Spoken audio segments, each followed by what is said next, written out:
How do you think that woman feels? He doesn't even know he's snoring, and he's on his back, which is the worst position for snorers. Do you think third-party payment companies should pay for treatment for snoring? I do, but they don't. Dental and medical plans do not pay for snoring.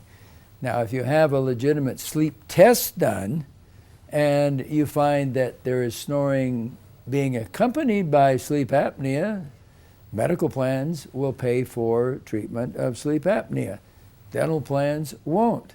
Now, these are interesting phenomena. I don't know quite how to understand it, but in the meantime, I've just delivered the facts to you. If you want to get involved with dental sleep medicine, you need to take a course on that subject. And then you need to look into it deeply yourself, because dentists and, frankly, physicians don't have a lot of information on sleep apnea.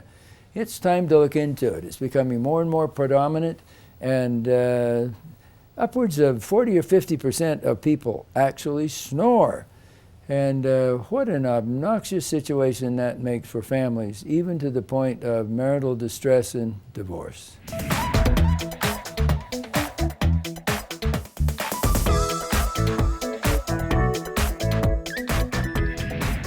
For continuing information from us, please go to our website, pccdental.com. There are constantly changing informational and educational pieces there that we would love to have you see.